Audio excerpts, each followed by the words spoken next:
अस्सलाम वालेकुम, कैसे हैं आप सब। तो आज हम स्टार्ट करने जा रहे हैं एक्सरसाइज 1.3 का क्वेश्चन नंबर 3। तो मेरे पास ये क्लास 9th मैथमेटिक्स की बुक है साइंस ग्रुप की और उसका ये चैप्टर नंबर 1 चल रहा है। तो मैंने इस चैप्टर के नेम से एक सेपरेट प्लेलिस्ट बनाई हुई है, उसका लिंक भी नीचे डिस्क्रिप्शन में दिया हुआ है ताकि आपको इस चैप्टर से रिलेटेड तमाम सोल्यूशंस एक ही जगह पर आसानी से इसी प्लेलिस्ट में मिल सकें। इसके अलावा आपको डिस्क्रिप्शन में मेरे फेसबुक पेज का लिंक भी मिल जाएगा, आप इसी फेसबुक पेज के थ्रू अपने क्वेश्चन को सजेशंस को मुझ तक भी पहुंचा सकते हैं। तो आइए स्टार्ट कर लेते हैं क्वेश्चन नंबर 3 को। मैंने क्वेश्चन नंबर 3 की स्टेटमेंट को जो है नीचे नोट डाउन कर लिया है, वहीं से हम इसको रीड करेंगे, समझेंगे और इसके पार्ट्स को सॉल्व करेंगे। तो अब आपको सामने स्क्रीन पर क्वेश्चन नंबर 3 की स्टेटमेंट लिखी हुई नजर आ रही है। तो यहां पे लिखा हुआ है इफ, आगे 4 मैट्रिसेस कॉमर्स के जरिए सेपरेट करके मेंशन किए गए हैं। ए मैट्रिक्स भी है, बी मैट्रिक्स भी गिवन है, सी मैट्रिक्स भी गिवन है और डी मैट्रिक्स भी गिवन है। तो आपसे कहा जा रहा है नीचे वाले पार्ट्स को फाइंड आउट करके दिखाएं। तो जैसे मैंने यहाँ पर पार्ट नंबर 1 लिखा हुआ है, तो यहाँ पे लिखा हुआ है ए प्लस और आगे ये मैट्रिक्स गिवन है। इसका जस्ट ये मतलब है कि आपने इधर ए मैट्रिक्स को लिखना है। जिस तरह यहाँ पे ए लिखा हुआ है कैपिटल ए, तो ऊपर आप देखें आपको कैपिटल ए मैट्रिक्स के बारे में बताया गया है। तो जो भी यहाँ पे कैपिटल लेटर्स आएंगे उनके मैट्रिक्स के बारे में इंफॉर्मेशन ऊपर मौजूद है। आप ऊपर से उसको पहचानने के बाद उस मैट्रिक्स को यहाँ पर ए की जगह पे लिखेंगे और ऐड कर देंगे अगले वाले मैट्रिक्स में, और जो साइन होगा उसी को यूज करेंगे। अगर प्लस है तो प्लस करेंगे यानी ऐड करेंगे, माइनस होगा तो माइनस करेंगे, मल्टीप्लाई होगा तो मल्टीप्लाई करेंगे। तो इसी तरीके से हम इन पार्ट्स को फाइंड आउट करेंगे। तो स्टार्ट करते हैं। तो देखिए सबसे पहले पार्ट में लिखा हुआ है ए प्लस और आगे ये कंप्लीट मैट्रिक्स गिवन है। तो आपने इस ए की जगह पर ऊपर से ए मैट्रिक्स उतार कर लिख देना है। तो ऊपर ए मैट्रिक्स क्या गिवन है, अगर हम रो वाइज उसकी एंट्रीज को पढ़ें तो वो है -1 2 2 और 1। तो आपने इस कंप्लीट मैट्रिक्स को इस ए की जगह पे यहाँ पे लिख देना है। तो मैं लिखने लगा हूँ। तो यहाँ पे हो जाएगा -1 2 और 2 और 1। तो मैंने ऊपर से ए मैट्रिक्स को उतार कर यहाँ पे ए की जगह पे लिख दिया। आगे प्लस का साइन वैसे ही रहेगा और अगला मैट्रिक्स जो है उसको आपने वैसे का वैसे उतार लेना है। देखिए मैंने उसको वैसे का वैसे उतार लिया। अब आप देख सकते हैं ये दोनों मैट्रिक्स ऐड हो रहे हैं, तो इसका मतलब है आपने इन दोनों को ऐड करना है। और जब भी दो मैट्रिक्स को ऐड करना होता है सबसे पहले हम ये देखते हैं कि ये कन्फर्मेबल भी हैं या नहीं है, जिसका मतलब है ये ऐड भी हो सकते हैं या नहीं। तो सिर्फ वही मैट्रिक्स ऐड हो सकते हैं जिनकी रोज की तादाद और कॉलम की तादाद आपस में इक्वल है। जिस तरह आप देखें पहला वाला मैट्रिक्स में 2 ही रोज हैं 2 ही कॉलम है, और दूसरे वाले मैट्रिक्स में भी 2 रोज 2 कॉलम है। इसका मतलब इनकी रोज और कॉलम्स की तादाद इक्वल है, तो ये ऐड हो सकते हैं। अब ऐड किस तरह करते हैं, तो जब भी दो मैट्रिसेस को ऐड करना होता है इसका मतलब होता है कि कॉरस्पॉन्डिंग एंट्रीज को ऐड किया जाएगा। कॉरस्पॉन्डिंग का क्या मतलब है, जैसे अगर आप यहाँ से ये पहली वाली एंट्री पिक करते हैं, इसको मैं पहली वाली एंट्री बोल रहा हूँ, तो उधर से भी आपने पहली वाली एंट्री पिक करनी है और उसमें इस एंट्री को ऐड करना है। तो यहीं से स्टार्ट करेंगे। तो जैसे देखिए -1 पहली एंट्री है, वहां से भी 1 पहली एंट्री है, तो -1 में 1 को ऐड करना पड़ेगा। तो आप यहाँ पे लिख दें -1 + 1। ये मैंने -1 को 1 में ऐड कर दिया। अब जब यहाँ से आप सेकंड एंट्री पिक करेंगे तो वहाँ से भी सेकंड एंट्री देखेंगे और उसी में ऐड करेंगे। तो यहाँ पे 2 बनती है, वहाँ पे 1 बनती है, तो 2 + 1 लिखना पड़ेगा, यानी 2 में 1 ऐड करना पड़ेगा। और यहाँ पे ये जो ब्रैकेट्स हैं इनको वैसे आप क्लोज कर देंगे, क्योंकि 2 के बाद अगली एंट्री के लिए आपको नीचे आना पड़ेगा, इसलिए मैं इससे आगे नहीं लिख सकता। यहाँ पे ये ब्रैकेट लगा दी और अब नीचे आ रहे हैं। अब नीचे आप देखिए इसको मैं थर्ड एंट्री बोल रहा हूँ, तो इस थर्ड एंट्री को आपने इसकी कॉरस्पॉन्डिंग यानी इधर से भी थर्ड एंट्री ही में ऐड करना पड़ेगा। तो ये 2 है, तो यहाँ पे 2 लिखें, बीच में प्लस का साइन वैसे ही, और यहाँ पे ये 1 को वैसे का वैसे उतार लें। अब ये लास्ट वाली एंट्री को लास्ट में ऐड करना पड़ेगा, तो यहाँ पे आ जाएगा 1 + और 1। यहाँ तक हमने इसको कर लिया। अब जस्ट आपने इनको सॉल्व कर लेना है इनकी एंट्रीज को। तो -1 + 1 0 होता है, वैसे भी आप कर सकते हैं माइनस प्लस यानी माइनस, तो 1 - 1 0, तो ये आ जाएगा 0। 2 + 1 3 होता है, यहाँ पे आ जाएगा 3। इधर भी 2 + 1 3 होता है, ये हो जाएगा 3, और 1 + 1 कितना होता है 2 हो जाता है। तो यहाँ पर आप देख सकते हैं हमने इस पहले वाले पार्ट में जो मैट्रिक्स फाइंड आउट करना था वो निकाल लिया है। तो मैं इसकी रो वाइज अगर एंट्रीज को पढ़ूँ तो ये बनता है 0 3 3 2। तो यही हमने फाइंड आउट करके दिखाना था। अब चलते हैं इसके नेक्स्ट पार्ट की तरफ। तो अब आपको सामने स्क्रीन पर पार्ट नंबर 2 लिखा हुआ नजर आ रहा है, यहाँ पे लिखा हुआ है बी। तो आप देखें बी भी ऊपर गिवन है। बी का जो मैट्रिक्स है वो है, अगर मैं कॉलम वाइज एंट्रीज को पढ़ूँ 1 और -1, ये एक कॉलम मैट्रिक्स है क्योंकि इसमें एक ही कॉलम है। तो जस्ट सेकंड पार्ट में आपने क्या करना है, बी की जगह पे ऊपर गिवन बी मैट्रिक्स को लिखना है और उसमें ऐड कर देना है इस अगले वाले मैट्रिक्स को। तो ये वाला पार्ट भी बड़ा ईजिली सॉल्व हो जाएगा। तो करते हैं स्टार्ट। तो बी की जगह पे ऊपर से बी वाला मैट्रिक्स लिख लें।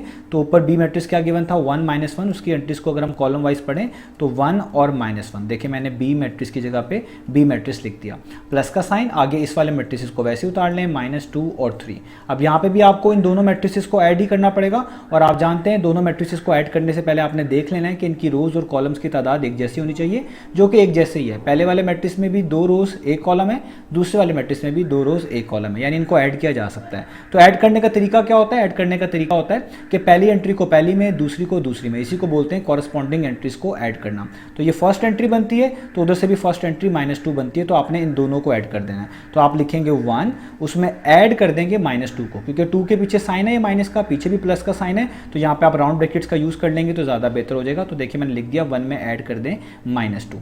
आगे आप देखें इस वाली एंट्री को, ज़ाहिर बात है इसके नीचे वाली एंट्री में ही ऐड करना पड़ेगा। जैसी एंट्री यहाँ से ले रहे होते हैं वैसी वहाँ से भी ले रहे होते हैं, इसी तरीके से उनको ऐड करवा रहे होते हैं। तो यहाँ पे -1 लिखा है तो आप -1 लिख दें, उसमें ऐड कर दें यहाँ से आखिरी वाली एंट्री यानी 3।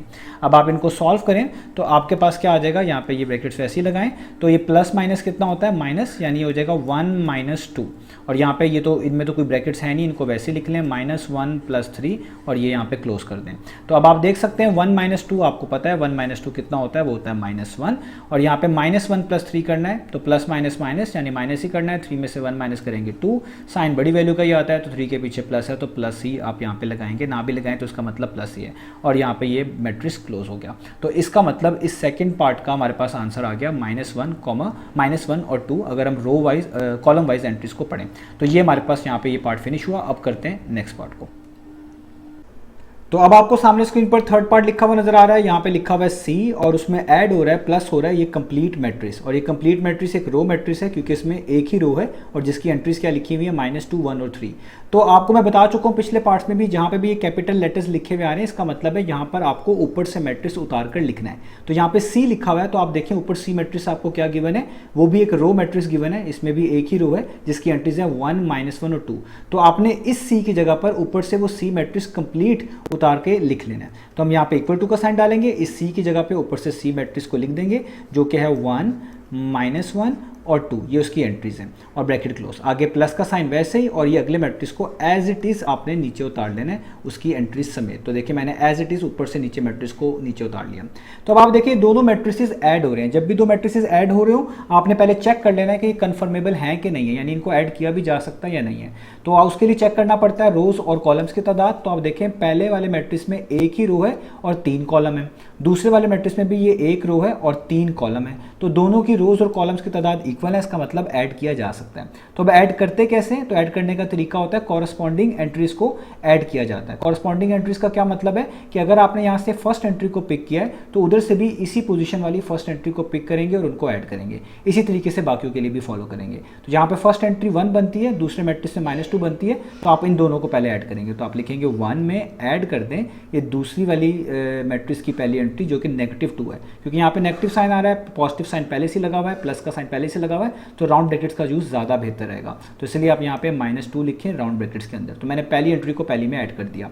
अब स्पेस दें, अब नेक्स्ट एंट्री को नेक्स्ट में ऐड करें। तो -1 को ऐड करेंगे 1 में, तो आप लिखिए -1 + 1। अब थर्ड एंट्री को थर्ड में, तो 2 को ऐड करेंगे लास्ट वाली एंट्री में यानी 3 में, तो 2 + 3, ठीक है, 2 + 3, ये मैंने 3 लिखा याद रखिएगा। और यहाँ पे ये ब्रैकेट्स क्लोज। अब आपने क्या कर देना है, इनको सॉल्व कर लें। तो आपको पता है 1 वैसे का वैसे ही, प्लस माइनस कितना होता है माइनस, तो यहाँ पे 2 आ जाएगा वैसे का वैसे ही। -1 + 1 को आप सॉल्व कर सकते हैं, प्लस माइनस माइनस होता है यानी माइनस करना है, 1 - 1 0 हो जाता है, आप 0 लिख दें। यहाँ से भी समझ आ रहा है -1 + 1 से कट जाएगा तो आंसर 0 ही आएगा। कैलकुलेटर आपको अलाउ है, इसमें कोई परेशानी की बात है नहीं। ये 2 + 3 है, तो 2 + 3 कितना होता है 5। तो जस्ट फर्स्ट एंट्री रह गई, इसको भी सॉल्व कर लें। तो 1 में से 2 माइनस हो रहा है, 1 - 2 हो रहा है, तो आपने क्या करना है, ये प्लस का है ये माइनस का है, तो उसका मतलब है प्लस माइनस माइनस यानी माइनस करना है। 2 में से 1 माइनस कर दें, 1 आएगा और साइन बड़ी वैल्यू का लगा दें, 2 बड़ी वैल्यू है उसके पीछे माइनस का साइन, तो यहाँ पे माइनस आ जाएगा। तो इसका मतलब 1 - 2 कितना हो गया -1। और इस 0 को वैसे उतार लें, इस 5 को भी वैसे उतार लें, तो हमारे पास इस पार्ट का आंसर आ गया। एक और रो मैट्रिक्स जिसमें एक ही रो है, इस वजह से इसको रो मैट्रिक्स कह रहा हूँ। तो पहली एंट्री -1, दूसरी 0 और तीसरी 5, यही हमने फाइंड आउट करके। तो अब आपको सामने स्क्रीन पर इसका पार्ट नंबर 4 लिखा हुआ नजर आ रहा है। यहाँ पे आप देख सकते हैं लिखा हुआ है डी, आगे एडिशन का साइन है, प्लस का साइन है, और उसमें ये मैट्रिक्स कंप्लीट का कंप्लीट ऐड हो रहा है। तो आपने क्या करना है कि इस डी की जगह पर ऊपर से जो डी मैट्रिक्स आपको गिवन है वो लिख लेना है, जिस तरह पिछले पार्ट्स में भी हमने किया है। तो देखिए ऊपर डी मैट्रिक्स जो है उसकी अगर हम एंट्रीज को रो वाइज पढ़ें तो वो है 1, 2, 3 और -1, 0 और 2। तो हमने इस कंप्लीट मैट्रिक्स को इधर डी की जगह पे लिख लेना है। तो हम = का साइन डालेंगे, डी की जगह पे डी मैट्रिक्स को उतार लेंगे जो कि है 1, 1 2 3 और -1 0 और 2 और यहाँ पे ये ब्रैकेट क्लोज। तो डी मैट्रिक्स मैंने यहाँ पे उतार लिया। आगे प्लस का साइन वैसे का वैसे ही और अगले मैट्रिक्स को भी वैसे का वैसे उतार लेंगे, जो कि है 0 1 0 और 2 0 और 1। ठीक है, तो ये हमने दोनों मैट्रिक्स को उतार लिया। अब आपने इनको ऐड करना है, इनके दरमियान प्लस का साइन है और ऐड करने के लिए पहले देखना पड़ेगा कि इनमें रोज और कॉलम्स की तादाद एक जैसी है या नहीं है। तो पहले वाले मैट्रिक्स के अंदर भी आपके पास जो है 2 रोज और 3 ही कॉलम है और दूसरे में भी ऐसा ही है कि 2 रोज और 3 ही कॉलम है, यानी ऐड हो सकते हैं। तो किस तरह ऐड करेंगे, फर्स्ट वाली एंट्रीज को फर्स्ट में, सेकंड को सेकंड में, थर्ड को थर्ड में और इसी तरीके से बाकियों को भी करेंगे। तो हम स्टार्ट कर लेते हैं। तो यहाँ पे आप देखें फर्स्ट एंट्री 1 बनती है, उस मैट्रिक्स में देखें 0 बनती है, तो पहले इन दोनों को ऐड करेंगे, तो लिखेंगे 1 + 0। अब आगे चलते हैं। आगे आप देखें यहाँ पे ये, इसको मैं दूसरी एंट्री बोल रहा हूँ, ये 2 लिखी हुई है, वहाँ से भी यही इसी पोजीशन की एंट्री देखनी है, यानी सेकंड वाली वो 1 लिखी हुई है, तो 2 में ऐड करेंगे 1, तो आप लिख देंगे 2 + 1। अब आगे थर्ड वाली एंट्री को देखें, वो 3 लिखी हुई है, उधर से देखें वो 0 है, तो 3 + 0, 3 + 0।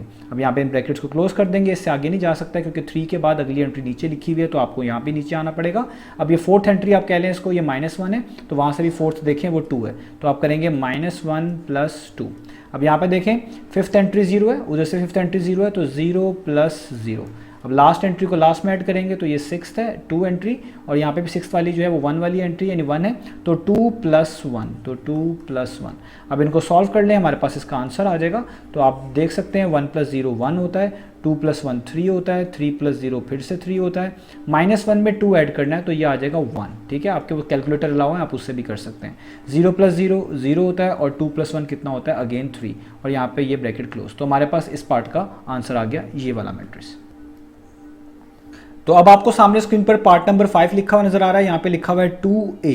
तो बेसिकली 2 मल्टीप्लाई हो रहा है a मैट्रिक्स से। a मैट्रिक्स यहाँ पे a लिखा होने का मतलब है यहाँ पे a मैट्रिक्स आएगा, तो 2 मल्टीप्लाई हो रहा है a मैट्रिक्स से। तो आपने क्या करना है, 2 को वैसे उतारना है, 2 यहाँ पे वैसे ही आएगा, और a की जगह पर जिस तरह पिछले पार्ट्स में किया कि जो भी कैपिटल लेटर्स आ रहे थे ऊपर से उनका मैट्रिक्स ढूंढकर वहाँ पे लिख रहे थे। तो यहाँ पे a आ रहा है, तो ऊपर आप देख सकते हैं a मैट्रिक्स जो है वो इसके इक्वल है। ठीक है, a इसके इक्वल है, तो आपने इस पूरे मैट्रिक्स को इस a की जगह पे लिख देना है। तो हम यहाँ पे लिख देंगे ये पूरा मैट्रिक्स जो कि है, जिसकी एंट्रीज हैं -1 2 2 और 1। अब याद रखिएगा, जब भी किसी मैट्रिक्स से कोई नंबर मल्टीप्लाई होता है तो वो उसकी तमाम एंट्री से मल्टीप्लाई करना पड़ता है। तो आप देख सकते हैं यहाँ पे जो ये मैट्रिक्स लिखा हुआ है इसके बाहर 2 लिखा हुआ है, यानी 2 इस पूरे मैट्रिक्स से मल्टीप्लाई हो रहा है। तो इधर इसका ये मतलब लिया जाएगा कि आपको इस 2 को अंदर लिखी हुई तमाम एंट्री से सेपरेटली मल्टीप्लाई करना होगा, ये आपने याद रखना है। तो कैसे करेंगे, हम यहाँ पे ब्रैकेट्स डालेंगे, पहले इस 2 को इस पहली वाली एंट्री यानी -1 से मल्टीप्लाई करेंगे, तो हम लिखेंगे 2 × -1। आगे आप इस 2 को इस दूसरी वाली एंट्री से मल्टीप्लाई करेंगे, तो आप लिखेंगे 2 × 2। इधर अब इस वाली के साथ तो 2 × 2, और अब लास्ट वाली एंट्री 1 के साथ तो 2 × 1, और यहाँ पे ब्रैकेट क्लोज। अब इनको जस्ट सॉल्व कर लें, आपका आंसर आ जाएगा। तो 2 को -1 से मल्टीप्लाई करेंगे, 2 1 × 2 ही होता है, और माइनस साइन वैसे ही लगा दें, यानी यूँ भी कर सकते थे, प्लस माइनस माइनस होता है तो माइनस लगा दें, तब भी यही आता। इधर 2 2 टाइम्स कितना होता है वो 4, यहाँ पे भी 2 2 टाइम्स कितना होता है 4, और 2 1 टाइम्स कितना होता है 2। तो हमारे पास इसके पार्ट नंबर 5 का आंसर आ गया -2 4 4 और 2, अगर रो वाइज एंट्रीज को पढ़ा जाए। अब करते हैं इसका अगला पार्ट। तो अब आपको सामने स्क्रीन पर पार्ट नंबर 6 लिखा हुआ नजर आ रहा है, यहाँ पे -1 लिखा हुआ है और उसके आगे b मेंशन्ड है। b का मतलब यहाँ पर -1 b मैट्रिक्स से मल्टीप्लाई हो रहा है। तो मैं आपको बता चुका हूँ, जब भी मैट्रिक्स से कोई नंबर मल्टीप्लाई हो रहा हो, इसका मतलब यही लिया जाता है कि उस नंबर को उस मैट्रिक्स की तमाम एंट्री से मल्टीप्लाई करना होता है। तो क्या करेंगे हम सबसे पहले, तो सबसे पहले तो हम इस -1 को तो एज इट इज उतार लेंगे, ये मैंने एज इट इज उतार लिया, और b मैट्रिक्स ऊपर गिवन है। तो आप देख सकते हैं b मैट्रिक्स किसके इक्वल है, अगर कॉलम वाइज मैं एंट्रीज को पढ़ूँ 1 -1, ये कॉलम मैट्रिक्स ही है क्योंकि इसमें एक ही कॉलम है। तो जस्ट आपने ऊपर से बी मैट्रिक्स को यहाँ पर बी की जगह इसके आगे लिख देना है। तो मैं लिख देता हूँ, तो हमारे पास बी मैट्रिक्स है 1 और -1। ठीक है, ये दोनों एंट्रीज इसके अंदर गिवन है। अब आपको मैं बता चुका हूँ, जब भी किसी मैट्रिक्स से कोई भी जो है नंबर मल्टीप्लाई हो रहा होता है, तो वो नंबर बेसिकली अंदर लिखी हुई तमाम एंट्रीज के साथ आपको मल्टीप्लाई करना होता है। तो अगर आप इसको इससे आगे सॉल्व करना चाहते हैं तो उसका मतलब यही है कि आप -1 को अंदर लिखी हुई तमाम एंट्रीज के साथ मल्टीप्लाई करेंगे। कैसे करेंगे, हम यहाँ पे ब्रैकेट्स लगाएंगे। तो सबसे पहले आपने इस -1 को अंदर लिखे हुए 1 के साथ भी मल्टीप्लाई कर देना है, ये मैंने लिख दिया, -1 × 1, और इसी सेम -1 को आपने इस नीचे वाले -1 से भी मल्टीप्लाई कर देना है, तो -1 मल्टीप्लाई बाय -1, ठीक है। और ये ब्रैकेट्स को यहाँ पर आपने क्लोज कर लेना है। अब जस्ट सॉल्व कर लें, आपके पास आंसर आ जाएगा। -1 को 1 से मल्टीप्लाई करेंगे तो -1 ही आएगा, और -1 को -1 से मल्टीप्लाई करेंगे तो माइनस माइनस प्लस हो जाएगा, और 1 टाइम्स 1 ही होता है, यानी +1 आ जाएगा आपके पास, और ये ब्रैकेट्स क्लोज। तो ये हमारे पास आ गया पार्ट नंबर 6 का आंसर। तो अब आपको ये सामने नेक्स्ट पार्ट लिखा हुआ नजर आ रहा है। यहाँ पे भी पिछली पार्ट की तरह ही है कि आप देख सकते हैं एक नंबर है जो कि मैट्रिक्स से मल्टीप्लाई हो रहा है। यहाँ पे लिखा हुआ है -2 जो कि मल्टीप्लाई हो रहा है सी मैट्रिक्स से। तो आपने क्या करना है, -2 को आप वैसे ही उतारेंगे। तो देखिए मैं यहाँ पे -2 को वैसे उतार रहा हूँ, और इसके आगे सी मेंशन्ड है, तो ऊपर से सी मैट्रिक्स को यहाँ पर सी की जगह पर आप लिख देंगे। तो सी मैट्रिक्स एक रो मैट्रिक्स है, उसमें एक ही रो है, तो यहाँ पे वो लिखा हुआ है 1 -1 और 2, और ये कॉमा लगाने की आपको जरूरत नहीं है। आई थिंक सो ये मेरे से गलती से लग गया। तो आपने यहाँ पर जस्ट सी मैट्रिक्स को ऊपर से नीचे उतार लेना है। तो -2 वैसे उतारा, इसके आगे आप लिख लें सी मैट्रिक्स को, तो वो है 1 -1 और यहाँ पे क्या आ जाएगा 2, और यहाँ पे ब्रैकेट क्लोज। तो यहाँ पे भी आप देख सकते हैं इस पूरे मैट्रिक्स से ये नेगेटिव नंबर मल्टीप्लाई हो रहा है, जिसका मतलब यही लिया जाएगा कि आपने इस नेगेटिव नंबर को अंदर लिखी हुई तमाम एंट्रीज के साथ मल्टीप्लाई करना है। तो हम यहाँ पे यूँ ही करेंगे, यहाँ पे ब्रैकेट्स लगाएंगे, पहले -2 को फर्स्ट वाली एंट्री से मल्टीप्लाई करेंगे, तो लिखेंगे -2 मल्टीप्लाई बाय 1, फिर इसी -2 को दूसरी वाली एंट्री से यानी -1 से मल्टीप्लाई करेंगे, तो लिखेंगे -2 मल्टीप्लाई बाय -1, और फिर तीसरी एंट्री से करेंगे जो कि है -2 मल्टीप्लाई बाय 2। तो हमने जो भी बाहर नंबर लिखा होता है जो मैट्रिक्स से मल्टीप्लाई हो रहा होता है उसको अंदर तमाम एंट्रीज के साथ मल्टीप्लाई कर देना होता है। अब जस्ट सॉल्व कर लें, -2 को 1 से मल्टीप्लाई करेंगे तो 2 1 टाइम्स तो 2 ही आएगा, और साथ माइनस का साइन वैसे ही। यूँ भी समझ सकते थे 1 के पीछे कोई साइन नहीं यानी प्लस, तो प्लस माइनस माइनस, तो माइनस वैसे 2 1 टाइम्स 2। तो आपके पास कैलकुलेटर भी है, यहाँ पे माइनस माइनस प्लस हो जाएगा, 2 1 टाइम्स 2 हो जाएगा, यानी -2 को -1 से मल्टीप्लाई करेंगे तो 2 आएगा। यहाँ पे 2 2 टाइम्स 4 होता है, और ये पॉजिटिव है वो नेगेटिव है, तो प्लस माइनस माइनस ही होता है, तो यहाँ पे माइनस का साइन आएगा, और ब्रैकेट को क्लोज कर देंगे। तो हमारे पास इस पार्ट का आंसर आ गया -2 2 और -4, यानी ये मैट्रिक्स की हमारे पास एंट्रीज हैं। तो ये हो गया हमारे पास पार्ट नंबर 7। अब चलते हैं नेक्स्ट पार्ट की तरफ।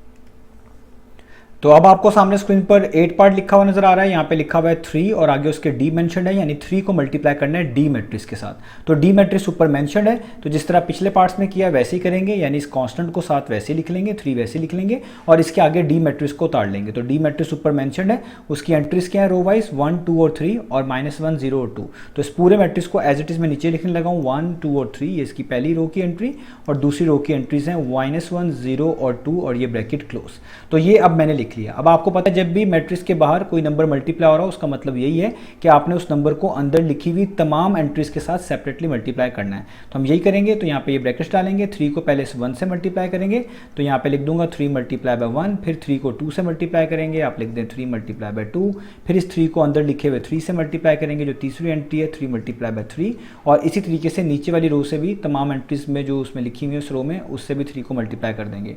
तो लिख देंगे -1 मल्टीप्लाई बाय 3, यानी इस -1 से भी 3 मल्टीप्लाई हो गया। या आगे पीछे लिखे जा सकते हैं मल्टीप्लिकेशन के केस में।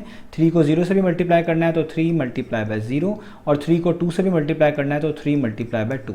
तो अब इनको जस्ट सॉल्व कर लें, आपके पास आंसर आ जाएगा। 3 1 टाइम्स 3 होता है, 3 2 टाइम्स 6 होता है, 3 3 टाइम्स 9 होता है, और -1 को 3 से मल्टीप्लाई करेंगे तो -3 होता है, 3 0 टाइम्स 0 होता है, और 3 2 टाइम्स 6 होता है। तो हमारे पास ये इस पार्ट का आंसर आ गया। अब कर लेते हैं इसका अगला पार्ट। तो अब आपको सामने स्क्रीन पर इसका लास्ट पार्ट लिखा हुआ नजर आ रहा है, यहाँ पे मेंशन्ड है 3c। तो यहाँ पे भी पिछले पार्ट्स की तरह यही है कि एक बार कांस्टेंट लिखा हुआ है 3 और उसके आगे c लिखा हुआ है, इसका मतलब है 3 मल्टीप्लाई होगा c मैट्रिक्स के साथ। तो c मैट्रिक्स ऊपर गिवन ही है, जो कि एक रो मैट्रिक्स है क्योंकि उसमें एक ही रो है जिसकी एंट्रीज हैं 1 -1 और 2। तो आपने इस मैट्रिक्स को इधर c की जगह पे लिख लेना है और 3 को वैसे उतार लेना है। तो 3 पहले वैसे उतार लें और c की जगह पे c मैट्रिक्स को लिख लें जो कि है 1 -1 और 2। अब आगे का काम आपको अब पता ही है, मैं बता चुका हूं, जब भी मैट्रिक्स से कोई नंबर मल्टीप्लाई हो रहा होता है तो आपने उस नंबर को अंदर लिखी हुई तमाम एंट्रीज के साथ सेपरेटली मल्टीप्लाई करना होता है। तो यही हम यहाँ पर भी करेंगे। इस 3 को अंदर लिखे हुए 1 से मल्टीप्लाई करेंगे तो लिखेंगे 3 मल्टीप्लाई बाय 1। इसी 3 को -1 से भी मल्टीप्लाई करेंगे तो लिखेंगे 3 मल्टीप्लाई बाय -1, और इसी 3 को 2 से भी मल्टीप्लाई करेंगे तो लिखेंगे 3 मल्टीप्लाई बाय 2।